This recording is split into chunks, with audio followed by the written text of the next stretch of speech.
샬롬 8분 묵상입니다. 오늘의 본문은 사무엘하 13장 1절부터 20절까지의 말씀입니다. 사무엘하 13장에 들어오면서 중요한 인물이 한 명 등장합니다. 그 사람의 이름은 바로 압살롬입니다.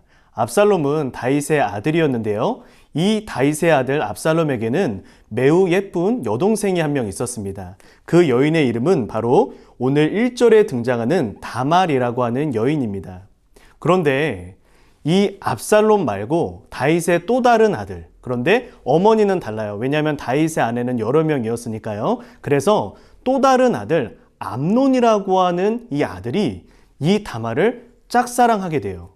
꿈꾸면 안 되는 사랑을 꿈꾸게 된 거죠. 그런데 단순히 그냥 좋아하고 호감이 있는 정도가 아니라 상사병에 걸릴 정도로 너무 심각하게 사랑을 하게 됩니다.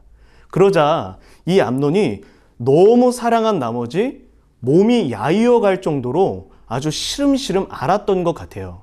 이 모습을 보고 이 요나답이라고 하는 사촌이자 친구가 이 암논을 찾아오게 됩니다. 그리고 이야기를 해요. 내 친구 암논아, 너 왜 그래? 너 왜 그렇게 야위어 가냐? 라고 이야기를 하니까 이 암논이 솔직하게 이야기를 하는 거예요. 내가 다말을 사랑한다. 그런데 이 다말은 이복 동생이잖아요. 그러니까 사랑하면 안 되는데 사랑하는 거예요. 그런데 이 요나답이라고 하는 사람이 오늘 3절에서 이렇게 말을 합니다. 암논에게 요나답이라고 하는 친구가 있으니 그는 다윗의 형 시므아의 아들이요 심히 간교한 자라. 이 간교하다라고 하는 것은 창세기 3장 1절에 뱀을 가리킬 때 가리켰던 용어이거든요. 굉장히 교활하고 거짓된 사람이라는 뜻이에요. 이 요나답이 굉장히 악랄한 꾀를 하나 냅니다. 그래서 이 암논이 이 다말을 강제적으로 잠자리를 함께 가지게 됩니다. 어떻게 하냐면요.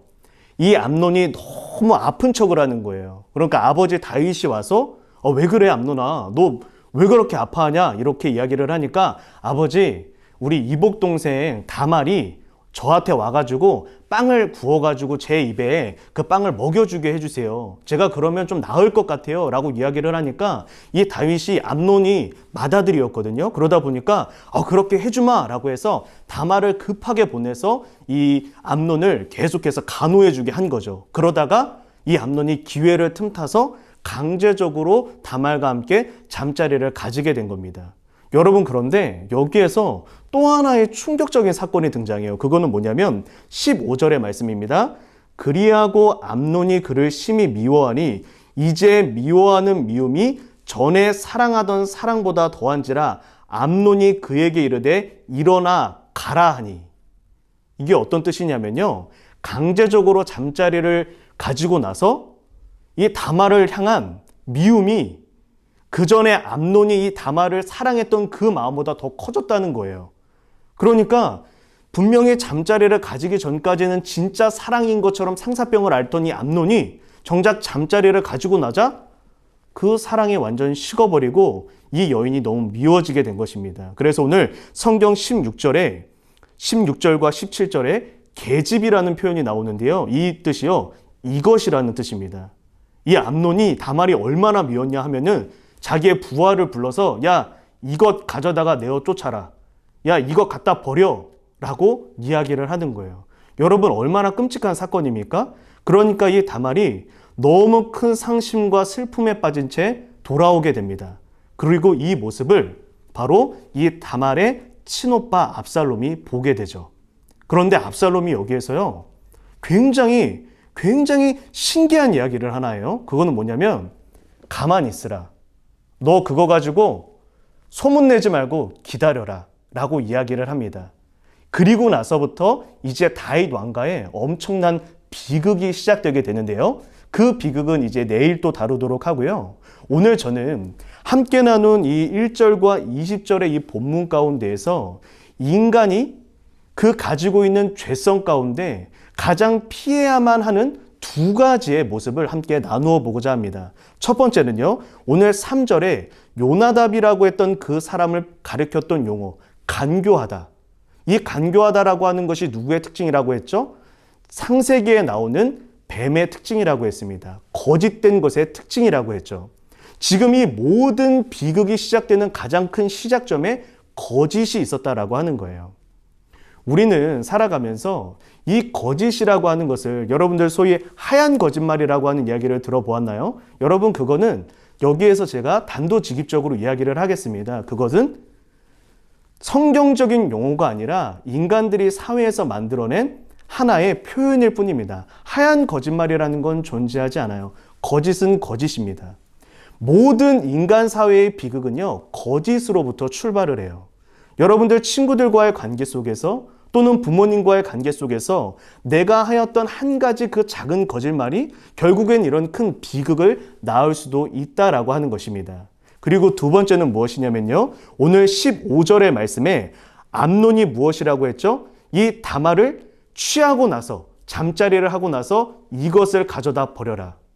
여러분, 지금 암논의 모습 가운데 어떤 모습이 드러나 있는 것입니까? 자기 중심적인 태도가 드러나 있는 것입니다. 내가 필요할 때만 가까이 하고 필요하지 않으면 멀리하고. 여러분, 오늘 이 암논의 모습을 보고 너무 나쁘고 너무 악랄하다고 생각하고 있으십니까? 그런데 사실 이 모습은 우리에게도 나타나요.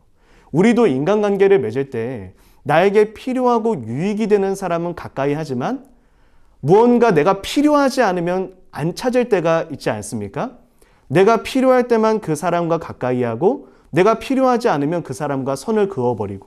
여러분, 이렇게 인간을 도구로 생각할 때, 나의 인생의 어떤 유익을 위한 도구로 내 앞에 있는 상대방을 여길 때 인간관계의 비극은 시작된다라고 하는 것입니다. 오늘 이 사무엘하 13장 1절부터 20절은요. 한편의 큰 비극을 그리고 있지만 이것은 아주 큰 대단한 이야기이기보다 어쩌면 지금 우리의 삶 가운데에서도 우리의 일상생활에서도 얼마든지 벌어날 수 있는 이야기다라고 하는 것입니다. 그 모든 비극은 무엇으로부터 시작된다고요? 거짓과 자기 중심적인 태도, 이 두 가지에서 시작된다라고 하는 것입니다. 간절히 바라기는 오늘 하루 살아갈 때 우리 안에 작은 거짓도 용납하지 않는 그러한 삶을 살았으면 좋겠습니다. 오늘 하루 우리가 살아갈 때 내가 필요한 사람만 가까이 하는 그런 자기중심적인 태도가 아니라 내 옆에 있는 그 사람을 인격 자체로 존중하며 그 사람에게 어떠한 무엇을 바라지 않고 있는 그대로의 모습을 사랑하는 그러한 모습이, 이타적인 모습이 우리의 삶 가운데 있었으면 좋겠습니다. 진실과 이타적인 삶, 그것이 우리 그리스도인들이 지향해야 되는 삶인 줄로 믿습니다. 함께 기도하도록 하겠습니다. 하나님, 오늘 이 다윗 왕가의 가문 가운데에서 펼쳐진 비극적인 이야기를 통해서 우리가 살아가면서 조심해야 할 것들을 발견하게 됩니다. 하나님, 우리 안에 작은 거짓도 용납하지 않는 그러한 영적 경계심이 생겨날 수 있도록 은혜를 더하여 주시옵소서. 하나님, 모든 말을 할 때 하나님께서 보신다라는 것을 믿고 항상 진실을 말하는 연습을 오늘부터 시작할 수 있도록 은혜를 더하여 주시옵소서. 하나님 또한 주께서 함께하여 주시사 이제 더 이상 자기 중심적인 태도로 나에게 필요한 사람만 가까이 하며 필요한 사람에게만 잘해주는 그러한 삶이 아니라 사람을 사람의 모습 그대로 인정하고 존중하며 사랑을 베푸는 이타적인 삶을 살아갈 수 있는 은혜를 허락하여 주시옵소서. 감사드리며 예수님의 이름으로 기도드립니다. 아멘. 오늘 본문 중 궁금한 점을 댓글로 적어주세요. 목사님이 직접 답변해 드립니다. 월, 화, 목, 금, 토 아침 8시에 업로드 되오니 팔로잉 8분 묵상 많은 시청 바랍니다.